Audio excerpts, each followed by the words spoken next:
Olá, seja bem-vindo e bem-vinda ao podcast da Amplum Biogás, uma empresa que oferece cursos online e in company e consultorias no setor de biogás e biometano. Eu me chamo Leidiane Ferronato Mariani e sou uma das sócias fundadoras da Amplum Biogás. Eu quero te convidar para saber mais sobre nossa empresa, os nossos cursos, então acesse www.amplumbiogas.com.br ou busque nas redes sociais por @amplumbiogás. Esse podcast, gente, foi criado para dialogarmos com o setor de biogás e biometano. E a ideia é conhecer melhor os profissionais do setor, aprender com eles, compartilhar conhecimento e saber qual que é a visão deles para o presente e para o futuro desse mercado com tanto potencial para o desenvolvimento sustentável. Se você está nos ouvindo pelo YouTube, deixe o seu like aqui no nosso vídeo, porque isso ajuda o conteúdo a chegar em mais pessoas. Você também pode se inscrever no canal, ativando o sininho, você receberá um lembrete de que tem conteúdo novo. Mas se você está nos ouvindo pelo Spotify, já gosta do nosso trabalho, classifique a gente com 5 estrelinhas. E recomende esse podcast para outros profissionais do setor. E lembre-se de seguir o nosso perfil. Assim, você será avisado logo que o novo episódio sair. O tema de hoje é algo que está em alta no mercado de biogás e biometano do Brasil: aproveitamento energético de biogás dos aterros sanitários. E o nosso convidado, que temos a honra de receber no nosso podcast, é Jorge Elias, diretor de Engenharia, Implantação e Energia na Horizon. Jorge Rogério Elias é engenheiro mecânico, formado pela UFSC, pós-graduado pela FGV e formado em análise de negócio pela Stanford University. É especialista em processos industriais, fontes de energia, eficiência energética, mercado de energia e administração de negócios. Atualmente é diretor de Engenharia, Implantação e Energia da Horizon Valorização de Resíduos. Olá, Jorge, seja bem-vindo ao podcast da Amplum Biogás. É uma satisfação recebê-lo aqui e ter a oportunidade dessa conversa. Oi, Leidiane. Muito obrigado pelo convite. É um prazer participar aqui com vocês nesse tema tão interessante. Que bom, obrigada mesmo, Jorge, pela sua disponibilidade da Horizon. Para a gente começar, né, Jorge, já fiz a leitura ali do teu currículo resumido, né? Mas antes de falar mais sobre a tua atuação profissional, conta um pouco mais para mim e para nossa audiência, sobre você além do mundo profissional, né? Que cidade que você nasceu, talvez, e que cidade que você mora atualmente? Quem que é você além do mundo profissional? Eu nasci em Florianópolis, Ilha Linda. Eu moro aqui! Isso, já percebi. Atualmente moro aqui em São Paulo, já tem mais de 15 anos. Já tive a oportunidade de morar pelo Brasil, desde o Rio Grande do Sul, estados do Nordeste, Centro-Oeste. Isso aí traz um aprendizado também grande. Tive a oportunidade de observar culturas diferentes nesse país, nosso país tão bonito. E hoje sou quase um paulistano, de tanto tempo que eu já estou aqui. Acho que é a cidade que eu mais morei de maneira sequencial. Ótimo, então manezinho da ilha. Manezinho da ilha. Agora mais paulistano, talvez, né? Isso, mas continuo torcedor do Avaí. Ótimo, muito bem. E conta pra gente, assim, como que você chegou nesse mundo de resíduos e biogás? Você já começou a tua carreira nessa área ou a vida foi te levando para essa área? Não, a vida acabou me trazendo. Eu acho que os contatos, relacionamentos, a experiência me trouxeram para cá. Eu comecei numa empresa pernambucana, que à época tinha uma unidade ali em Piracicaba, aqui no interior de São Paulo, onde eu tinha acabado de me formar e o sócio fundador, através de uma seleção, a gente se encontrou e aí foi uma satisfação, foi um grande aprendizado, tive grandes mestres nessa empresa. Ela trabalhava muito com geração de energia através de fonte renovável, biomassa, casca de arroz, bagaço de cana, resíduo de madeira, e à época também cogeração. O gás natural estava chegando no país, aquele gás bol, e aí tinha grandes oportunidades de sistemas de cogeração como um todo, espalhados pelo país. E aí foi a fome com a vontade de comer. Então eu tinha muita sede, eles tinham já bastante experiência, sabiam fazer muita coisa, e aí foi um aprendizado. Foi uma escola muito boa. Que legal. Então, desde o início da tua carreira, você realmente trabalha com geração de fontes Desde o início da renováveis e carreira, isso, com fonte renovável, com aproveitamento energético, com entendimento industrial. E aí a carreira veio me trazendo, acabei vindo aqui para São Paulo. São Paulo me abriu grandes oportunidades também, sempre na área de renováveis, até que eu conheci os sócios aqui da Horizon, à época Fox, o nome da empresa, e a gente já tinha tido algum relacionamento anterior, e eles me chamaram para vir trabalhar junto com eles. E aí foi para trabalhar com resíduos, mas no fundo o foco já era talvez pensando em energia, né? Você já Sim, tinha sim. isso em mente. O foco deles aqui já era esse conceito, Ok. né? O país tinha uma grande oportunidade, tinha um atraso tecnológico na área de resíduos enorme, e eles, visionários, enxergaram essa oportunidade e ver por que não aplicar novas tecnologias, tecnologias consagradas já no mundo, no aproveitamento energético aqui do resíduo sólido urbano do Brasil. É, não é à toa que o nome da empresa é valorização, né, de resíduos. É Ex- realmente dar esse passo de Exatamente. olhar para o resíduo como matéria-prima, né? É isso. Ótimo. Então, a gente já começou a falar um pouco da Horizon e eu queria que você me contasse um pouquinho mais, né? Você é diretor de engenharia, implantação e energia na empresa. A Horizon trabalha com resíduos sólidos urbanos, mas vou te deixar para contar um pouco mais para a gente. Qual que a Horizon faz, em que regiões do Brasil atua, quantos aterros sanitários ou ecoparques vocês estão operando? Conta um Perfeito. pouquinho. Hoje nós temos 15 ecoparques, a gente faz o gerenciamento de resíduo sólido urbano, na verdade, o destino final, nós recebemos algo próximo a 15 milhões de toneladas por ano de resíduo sólido urbano, e dentro de cada unidade, a gente procura, de acordo com a realidade regional, ter o melhor aproveitamento possível, quer seja através de reciclável, quer seja através de biogás, gerando energia, produzindo biometano, economia circular, buscando alternativas como fertilizantes a partir da biodigestão e da homogeneização do material. Então, tem das mais diversas tecnologias, sempre buscando o que é possível fazer de melhor, olhando tanto a matéria que a gente recebe, quanto o mercado consumidor, ou o que vem sendo demandado. Ótimo.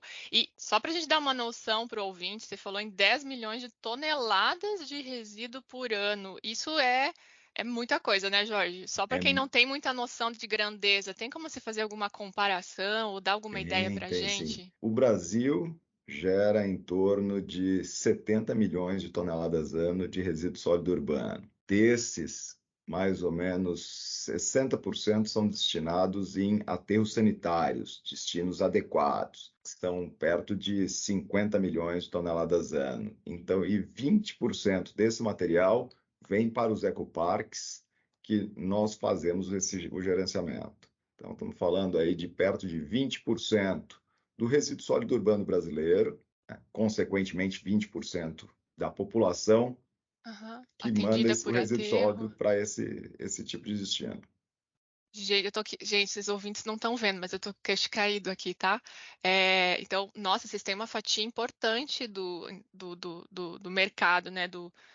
Dessa questão da destinação de resíduos para aterro. Muito interessante e muito bom saber que, considerando esse porte, vocês estão realmente pensando nessa visão de valorização. Você falou um ponto importante já, você já deu a dica, aterro sanitário. Qual que é a diferença de aterro sanitário para um lixão e para um aterro controlado? Conta para o nosso ouvinte também, tudo para a gente dar a base da conversa.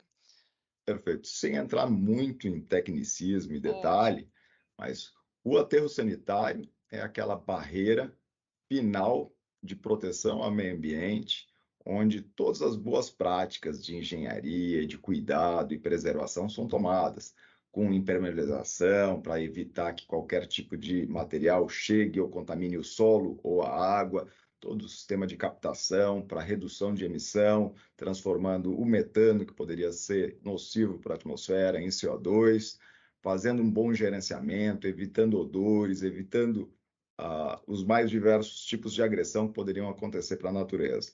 Quando a gente fala de lixão ou aterro controlado, o lixão é o pior cenário que a gente poderia ter, pois aí não tem nenhum tipo de controle. O aterro controlado é um lixão razoavelmente bem administrado, mas sem essas barreiras e proteções ao meio ambiente. Isso significa que, desses três que tu comentasse, o único adequadamente segue ao pé da letra a legislação ambiental e as boas práticas e a proteção ao ambiente e à sociedade é o aterro sanitário. Ótimo, Jorge. Obrigada por nos explicar essa diferença, que eu acho que esse é um ponto bem importante, né? Às vezes até a questão de aterro controlado com aterro sanitário as pessoas confundem, né? E é Isso importante a mesmo. gente entender isso, que assim, o certo seria não ter mais lixão nesse Brasil, né? Nem aterro. Exatamente, nem lixão, nem aterro controlado, certo? Vamos buscar ou algum tipo de valorização, outras rotas, mas no final das contas é o aterro sanitário.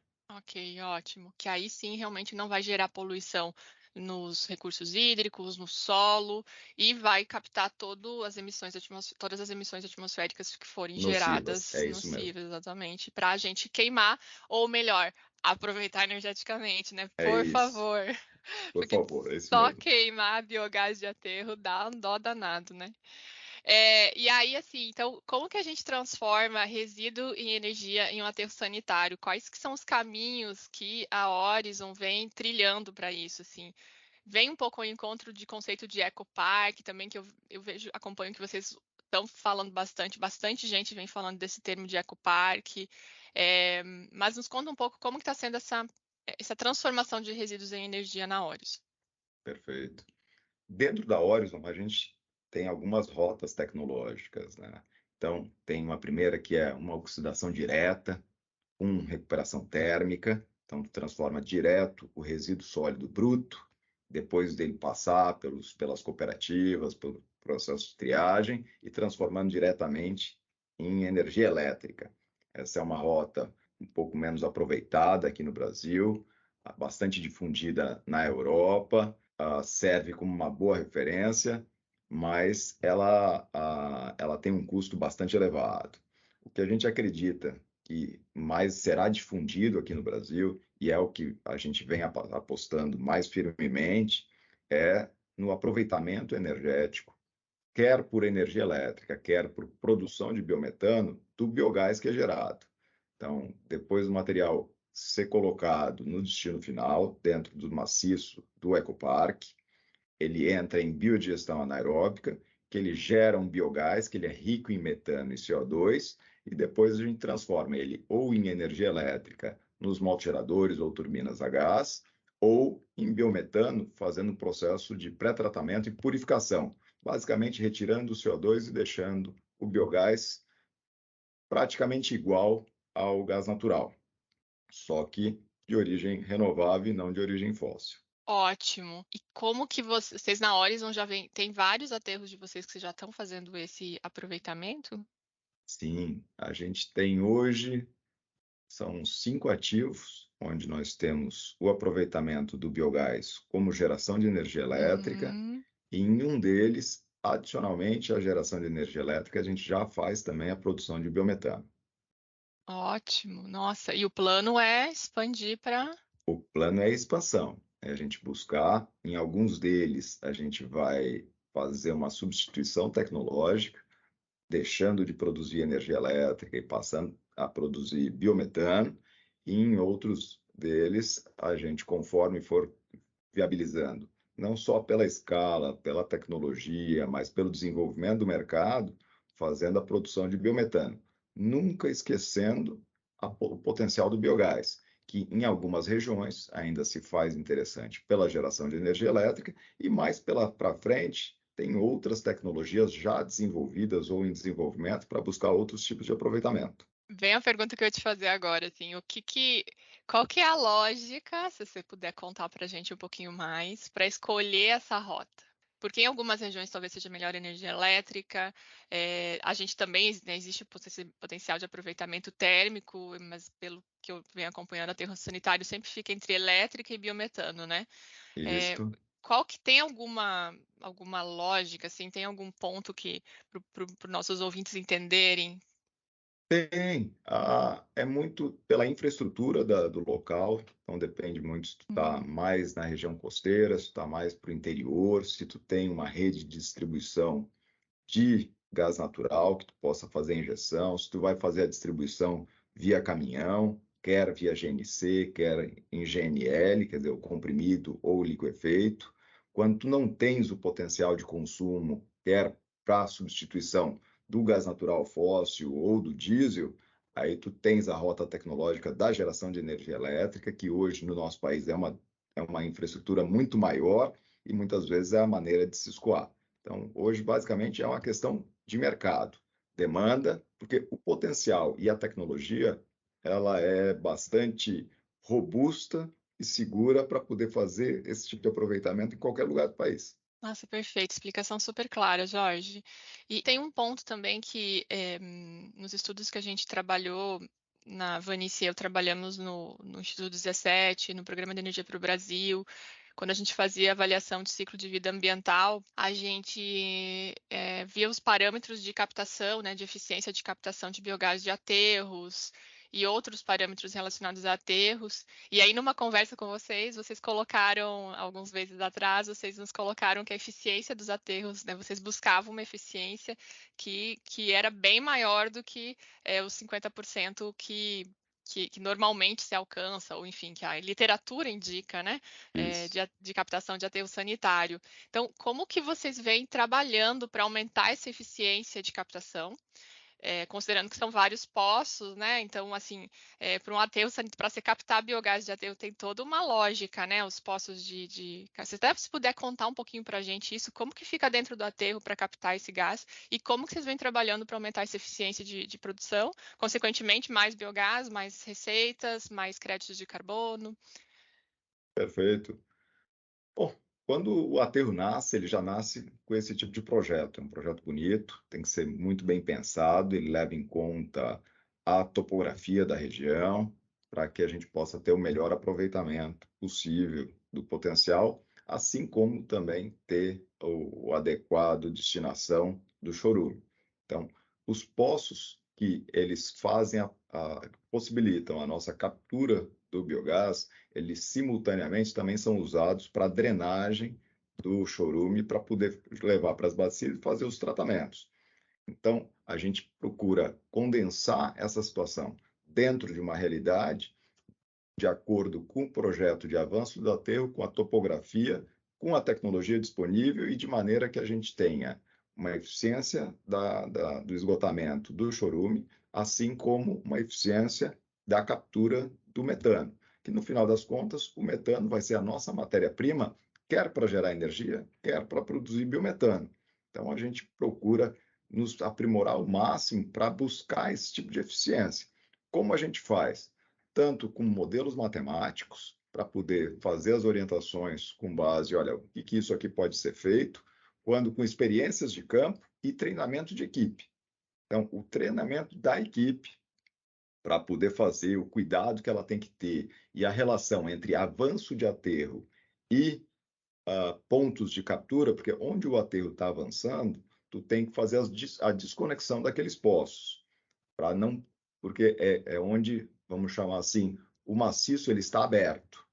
Então, tu não faz a captura daquele poço. Aí, como os maciços são enormes, tem várias frentes de trabalho, onde Tá. em algumas delas tu está trabalhando com a disposição final do resíduo sólido urbano, depois tu faz todo o processo de cobertura e aí tu reconecta toda a tubulação daqueles poços que estão naquela área. E os poços, eles nascem desde o início, da hora zero, Uhum. até o encerramento da vida útil. Então, eles vão sendo camada por camada e tu vai subindo essa estrutura como um todo, tanto das drenagens verticais quanto das drenagens horizontais.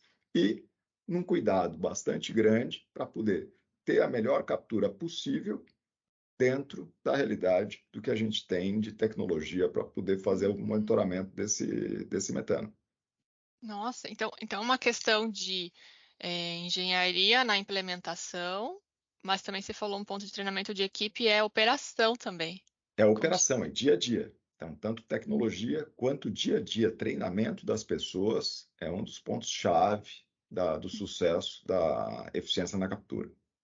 As Exatamente, para pessoas não, têm que não. entender o que acontece, como acontece, qual é a dinâmica, qual é a relação, porque o projeto de engenharia ele vai sempre sendo melhorado, mas o Aham, dia a dia é o que é o mais importante. Não adianta tu teres um grande sim. projeto no papel, onde na hora da implantação e no cuidado do dia a dia que tem que se ter, tu não tenhas uma equipe treinada, capacitada para poder buscar essa Ai, eficiência. ótimo, Jorge, super bem explicado. Eu acho que essa parte da captação realmente é essencial, porque não é só uma questão de ganho financeiro, né? Acho que tem uma questão de segurança, inclusive, né? O gás, quanto Tem, melhor você capta, mais seguro fica aquele aterro. Tem algo tem assim? a captura dele também, fazendo a extração, ele evita que se crie bolsões de biogás e que eles Uhum. podem vir a ser perigosos dentro do Ótimo. maciço. Aham. Então, assim, além da questão de segurança, de quanto mais biogás captar, mais energia elétrica ou biometano é produzido, também tem impacto em outras receitas que podem ser geradas nessa rota, certo? Ou seja, é, é possível gerar créditos de carbono com a queima do biogás de aterro. Sempre. Conta pra gente como que é isso, que, né, o crédito de carbono é carbono que é queimado, que deixa de ir para a atmosfera e depois é queimado. Para o público, a gente já tem podcast sobre o assunto, teremos mais, mas conta pra gente como que vocês geram esses créditos de carbono nos aterros de vocês. Perfeito. Bom, primeiro o conceito, né? Além da adicionalidade e da linha de base. Então, a linha de base do Brasil tem um determinado nível de emissão em função da existência dos lixões e aterros controlados, né? Que daí tu não tem uma eficiência em captura, etc. Então, cada tonelada de resíduo sólido urbano jogado, normalmente como média no Brasil, tem um determinado nível de emissão de metano. O metano, ele é muito mais nocivo que o CO2. Então, tu primeiro tem uma eficiência, tendo maior eficiência na captura do metano, do biogás gerado no maciço, consequentemente, tu tem mais condição de converter esse metano em CO2. Isso eu posso fazer de diversas maneiras, com ou sem recuperação energética, e eu automaticamente já estou beneficiando o meio ambiente, o lugar que a gente vive, fazendo com que, ao invés de eu ter uma emissão de metano, eu possa fazer essa conversão desse metano, oxidando ele e gerando CO2. Isso eu posso fazer isso num flare. Então, eu já tenho esse crédito de carbono, vamos chamar assim, pelo metano evitado. Então, cada metro cúbico de metano evitado, eu estou impactando menos 20 vezes em função da transformação dele para CO2. Quando eu olho isso, a gente olha e vê assim, mas por que só transformar o metano em CO2 e não aproveitar a energia que eu tenho nesse combustível? Aí então tu vai para as outras rotas tecnológicas. Eu posso fazer isso, ao invés de simplesmente fazendo a queima nos flares, eu posso fazer isso gerando energia elétrica, o que me gera um crédito adicional, porque eu tenho também uma linha de base da matriz elétrica brasileira, e aí na hora que eu faço, além da captura do metano e da transformação dele em CO2, eu tenho agora uma geração de energia elétrica atrelado a esse metano evitado, e que ele vai desviar um pedacinho da matriz elétrica brasileira também, deixando ela um pouquinho mais verde. Então, essa é uma outra maneira. Quando a gente vai para a rota tecnológica do processo de purificação, processo de geração, produção de biometano, de maneira semelhante ao que eu tenho com a energia elétrica, eu também vou fazer a captura desse biogás. Ao contrário do flare, eu não vou ter essa geração desse CO2 imediatamente, eu vou transformar esse metano em biometano, ou gás natural renovável, que ele vai possibilitar ainda mais as indústrias que forem utilizar esse gás natural renovável, evitar a captura do gás natural fóssil, o consumo desse gás natural fóssil, quer dizer, Uhum. com o uso desse gás natural renovável, eu passo a reduzir o consumo do gás natural fóssil, que era um carbono que estava armazenado lá debaixo da terra há milhões de anos e que, quando alguém usa, passa a gerar um CO2 novo na atmosfera, onde com o gás natural isso não acontece. Tanto quando faz a substituição por gás natural ou quando eu faço a utilização do gás natural renovável para a substituição do diesel em caminhões, por exemplo. Os caminhões a diesel, tem muitos deles agora ou sendo convertidos ou novas frotas passando a usar o gás natural e que, quando usado como gás natural renovável, aí ele fez a substituição do diesel também. Então, tudo isso aí reduz a pegada de carbono da sociedade, reduz o impacto na atmosfera e gera o crédito de carbono. Então, a gente tem o metano evitado, tem o desvio da matriz elétrica brasileira, deixando ela mais limpa, ou fazendo a substituição do gás natural fóssil ou do diesel nos caminhões. Uhum. E aí esses créditos de carbono que são gerados pela produção de biometano, né, ou de gás natural renovável, como você coloca, ou energia elétrica, todo esse processo da queima e aproveitamento, eles são comercializados internacionalmente, é isso? São gerados e aí vocês Exatamente isso. comercializam. Porque o efeito, no final das contas, ele é global, ele não é local Uhum. só, quando a gente fala em crédito de carbono ou em dano para a atmosfera. Então, existe em alguns lugares o mercado regulado. No caso brasileiro, ainda a gente aqui da Orion ainda tem usado muito o mercado voluntário em função da falta de regulamentação do mercado brasileiro. Mas é isso mesmo, a gente pega e aí esse crédito de carbono, a gente ajuda algumas empresas a reduzir sua pegada de carbono em função do seu processo industrial. Ótimo. Não, super explicação. Acho que é isso que a gente precisa pensar. Aí voltamos para a valorização, né, de resíduos. Várias receitas, né? Recicláveis, você comentou antes, o biogás, a energia e também créditos de carbono, né? E assim, ó, deixa eu te perguntar, como que vocês estão, quais são as perspectivas para o futuro aí? Conta o que você pode nos contar, né? Isso. Vocês estão pensando assim, rota de biodigestão, ao invés de só aterro, só aterrar o orgânico ir para biodigestão em biodigestores e de repente produzir fertilizante com o digestato, hidrogênio. Que você pode contar aí que vocês estão pensando? Vamos lá. Dentro dos ecoparques, e aí aproveitando o potencial regional, o que a gente consegue, o que não consegue, então, todo canto, felizmente, tem coisas boas acontecendo. Então, quando a gente fala de reciclado, a gente pode dar sequência na cadeia, buscando fazer não só a sucata, mas indo para o flake, indo para o pellet, melhorando ainda mais a qualidade desse pellet e melhorando a economia circular brasileira. No caso do biogás, a gente tem já em análise o aproveitamento do CO2, porque quando a gente faz a recuperação do metano e faz o aproveitamento e purificação para a produção do biometano, uma das fortes fluxos de saída é o CO2 que foi separado do metano em função da presença do biogás, né? O biogás tem mais ou menos 50% metano e 40% de CO2. Então, esse CO2, ele já tem análise sendo feito dentro de casa para poder, que é o chamado CO2 biogênico, né? Que ele é formado a partir de material reciclado, né? Ou um potencial de reciclagem, né? Renovável. E a gente pode fazer a conversão dele para a produção tanto de etanol quanto de outros combustíveis que podem, inclusive, dar origem mais à frente ao combustível sustentável de aviação, SAF. Então, essa é uma das rotas que já tem aqui dentro sendo buscada. Então, é o aproveitamento desse CO2.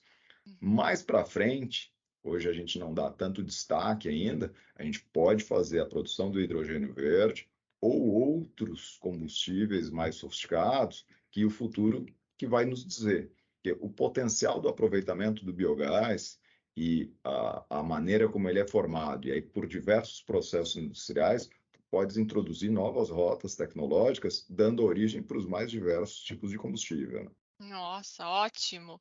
E esse ponto de repente começar a ter vou voltar nesse tema, começar a ter biodigestores nos aterros sanitários para que a fração orgânica, quando é possível, a fração orgânica chegar separada já, seria incrível, né, ter separação na fonte. Vocês têm essa ideia de em algum momento talvez ir para um processo de digestão anaeróbia e a gente poder depois aproveitar esse digestato para fertilizante, para outros fins?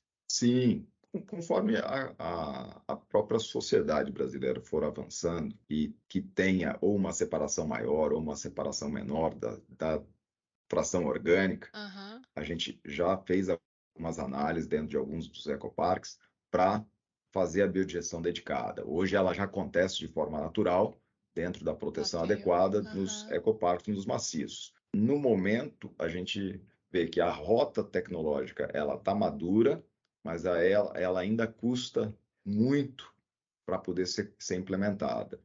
Então, a gente já fez as análises, temos monitorado muito de perto, que em algum momento, daqui a alguns anos, pode Aham. vir a ser mais viável a gente colocar, fazer os biodigestores dedicados para Uhum. ter uma captura e, consequentemente, uma eficiência de produção de biogás e de biometano ainda maior. Então, a rota tecnológica Ótimo. tá mapeada, ela existe. A questão toda é muito se a sociedade está disposta a pagar por aquilo ou não. Acho que é um ponto bem importante a gente conversar sobre isso, Jorge, até para a gente levantar esse ponto, né, para quem está ouvindo. É essencial, quanto mais a gente puder. Eu sei que, como Brasil, a gente ainda está falando em algumas regiões de substituir um lixão por um aterro sanitário, né? Então, ó, Isso, aqui olha a realidade, é muita disparidade, né? Mas a exato. gente pode falar também já da importância da separação de resíduos na fonte. Então, assim, né, separar os recicláveis, e quando a gente fala o orgânico, é um reciclável também, né? O orgânico, não o rejeito. E aí eu queria te trazer até o exemplo aqui da cidade onde você nasceu. Eu tô morando na Trindade agora e fiquei muito feliz quando eu cheguei na lixeira e tem a lixeira só de orgânico, que a gente tem que colocar só o lixo orgânico ou com um saquinho compostável, né?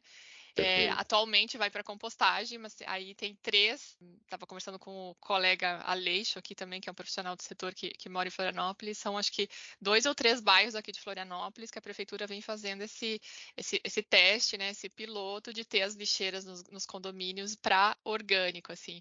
E aí o Aleixo comentou o quanto já está dando certo, assim, que surpreendentemente as pessoas estão separando, né?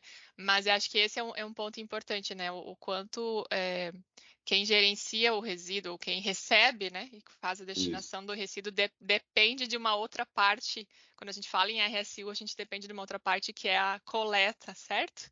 É isso mesmo. Ah, então. É uma equação que a gente tem que sempre tomar bastante cuidado, né? Porque ela envolve tanto o custo da municipalidade com varrição, coleta, transporte e destino final. Então, é sempre uma equação que tem que verificar. Como o lixo normalmente é uma conta bastante pesada para a municipalidade, muitas vezes é a segunda Uhum. conta, quer dizer, a primeira é folha de pagamento, a segunda é lixo, Ah, é? como um todo, coleta, varrição, transporte, Nossa. transbordo, destino final. Então, por ser uma conta pesada, ela tem que ser tratada sempre com muito carinho, com muito cuidado, né, para não onerar o município, não onerar o munícipe e verificar as tecnologias que estão disponíveis para ver o que é mais Uhum. efetivo, tanto do ponto de vista de custo, quanto do ponto de vista social e ambiental, né? Até onde vale a pena o tempo de maturidade da sociedade para É. fazer essa separação, o custo dessa coleta separada e as tecnologias que estão disponíveis para poder fazer a separação e ver o aproveitamento do material reciclado para a introdução na economia circular e o aproveitamento do material orgânico, quer para a transformação energética, quer para uso como fertilizante, como composto, Uhum, uhum. biofertilizante e as outros aproveitamentos que podem ter.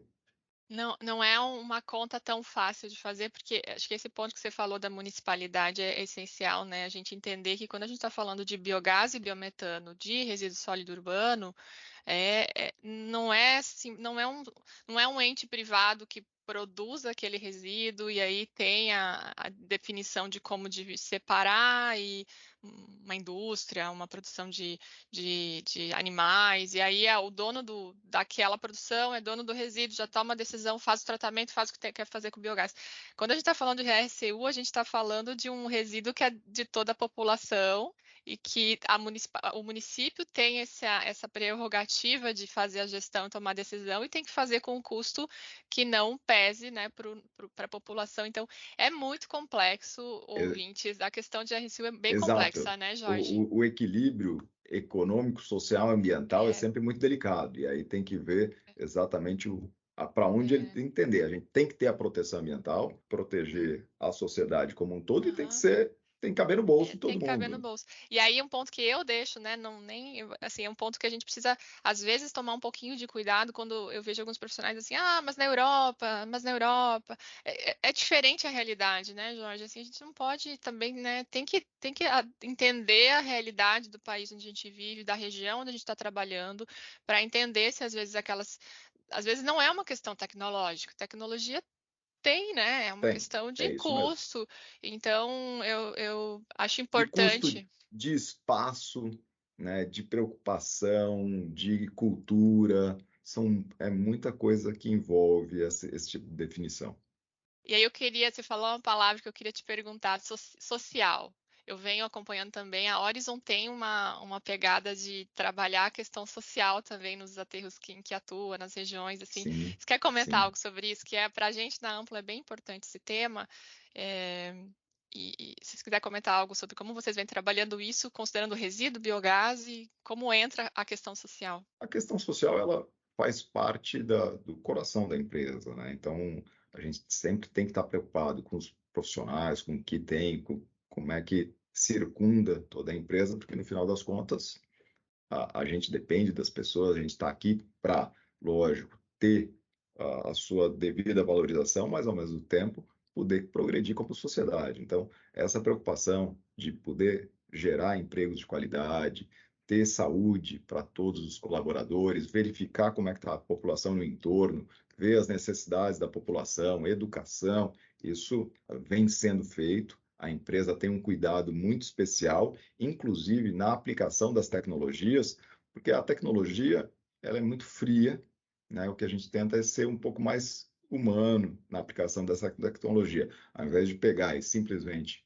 não olhar como é a nossa realidade brasileira e aplicar uma tecnologia europeia, norte-americana, asiática aqui, a gente procura identificar o que são as tecnologias maduras, ver a realidade brasileira, inclusive social, para poder ter um razoável equilíbrio, tanto na introdução da tecnologia quanto na geração de emprego, que no fundo vai ser o maior benefício social de todo mundo. Geração de emprego de qualidade, com treinamento, essas pessoas sendo introduzidas a essa realidade, podendo trabalhar, ter sua segurança alimentar resguardada pelo seu trabalho, pelo seu suor. Então, isso aí é o que a gente vem trabalhando com muita força e todo momento, quando a gente identifica a rota tecnológica para ver o aproveitamento, quer na reciclagem, quer na geração de energia, quer na Uhum. captura do biogás, quer na produção do biometano, vendo e procurando um balanço adequado entre a aplicação da tecnologia,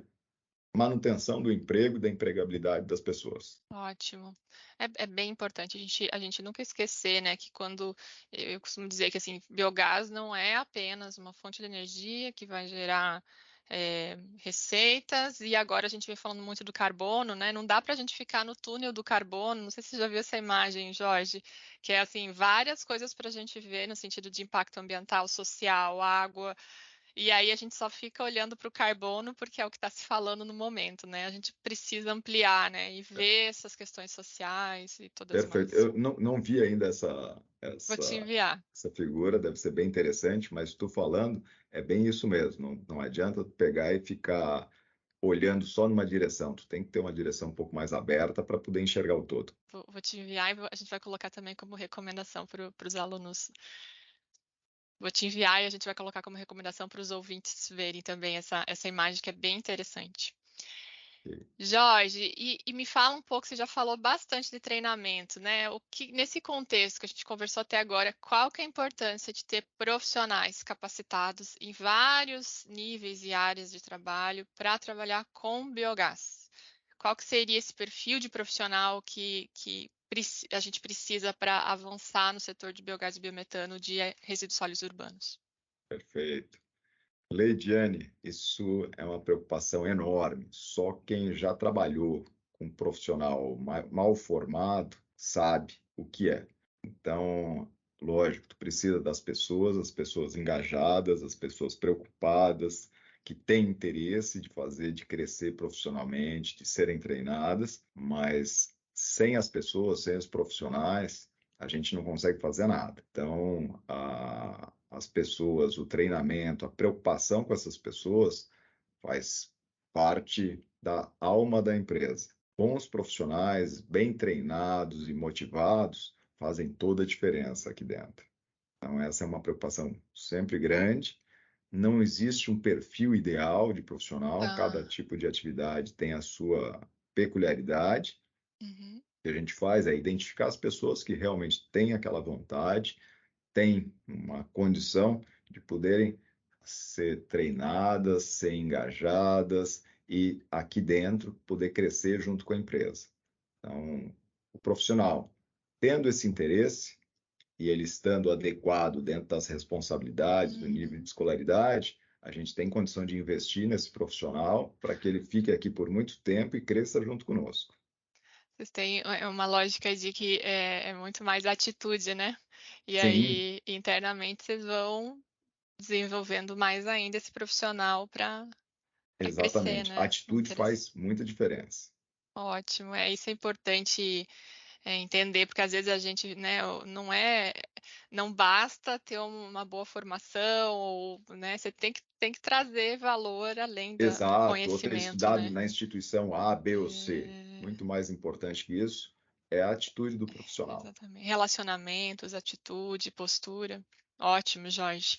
Fica essa dica, né, para quem está escutando e está pensando bastante nessa questão de carreira. Jorge, para a gente ir para o encerramento, deixa para a gente uma recomendação. Pode ser livro, vídeo, filme, podcast, site que você recomende ser visto, para quem quer entender mais o setor de biogás, ou se capacitar como profissional, ou como se desenvolver como pessoa. Você quer deixar alguma sugestão? Vamos lá. Não vem nada à minha cabeça, Lidiane, mas eu acho que uma boa sugestão é acesse o site da Horizon. Lá vai ter Ótimo. uma série de dicas interessantes, links que vocês vão poder ir atrás e poder ler um pouco mais sobre o assunto e ver o que mais te agrada para poder correr atrás do conhecimento. Ótimo, ótima dica. A gente vai deixar o site da Horizon também na descrição desse podcast, para vocês conhecerem mais a empresa, os trabalhos da empresa. Jorge, qual que é a tua mensagem final, assim? O que você gostaria de, fechando tudo isso que a gente conversou, o que você gostaria de deixar de mensagem para o ouvinte? Acho que o setor de resíduo sólido urbano, ele pode ser um dos setores que vai ter condição de liderar essa transição energética que a sociedade tanto precisa. Precisamos estar sempre muito preocupados com o meio ambiente, com a sociedade, com o destino correto e com o aproveitamento adequado, potencial tanto do reciclado quanto do biogás. Vamos apostar nessa ideia que a gente tem muito a ganhar. Ótimo. Afinal, resíduos sólidos urbanos é um dos maiores potenciais de produção de biogás e biometano do Brasil, né? Exatamente isso. E, não, e Então, ele tem um potencial de impacto negativo enorme e, do mesmo lado, um exatamente. potencial de impacto positivo ainda maior. Você me lembrou também do estudo que a gente fez no BEP, e a gente calculou, né, o potencial de curto prazo de produção de biogás do Brasil, era 11 bilhões. E aí o maior potencial na metodologia que nós utilizamos era do setor sucroenergético em quantidade energética disponível agora, porque afinal a gente tem muito resíduo que hoje vai para lixão, vai para aterro controlado, não necessariamente está disponível para produzir biogás agora. Só que Exato. quando a gente fez a estimativa de potencial de descarbonização dessa mesma quantidade de 11 bilhões de metros cúbicos por ano, o gráfico invertia o esgoto e resíduo sólido urbano, o RSU, assim, é o grande potencial que a gente tem de descarbonização do biogás como um todo no Brasil, é o RSU. Então, por causa dessa questão que você falou, desse impacto negativo que hoje esse setor é, quando mal gerenciado, quando o resíduo é destinado inadequadamente, pode gerar, né? Então, Exato. é um ponto importante. E obrigada pela sua mensagem final, obrigada pela nossa conversa. Acho que foi muito esclarecedora, assim, obrigada pela generosidade realmente de compartilhar seu conhecimento com toda essa sua história de trabalhar com energia e agora estar conosco nessa cadeia do biogás. É bem importante ter ótimos profissionais na cadeia do biogás e empresas como a Horizon atuando fortemente realmente para esse mercado se desenvolver. O agradecimento é meu, Leidiane. Muito obrigado pelo convite e foi uma grande satisfação poder conversar contigo sobre esse tema. Obrigada, Jorge. E a você, ouvinte, que permaneceu com a gente até aqui, eu quero agradecer a sua companhia. Eu espero muito que você tenha gostado. Esse podcast é para você que tem interesse em biogás, biometano, e por isso nós queremos saber a sua opinião. Mande para nós perguntas, sugestões de pautas e de profissionais do setor que você gostaria de ouvir no podcast da Amplum Biogás. O nosso e-mail é contato@amplumbiogás.com.br. Lembrando, se você está nos ouvindo pelo YouTube, lembre-se de deixar o seu like, de se inscrever no nosso canal e ativar o sininho para quando a gente tiver um episódio novo.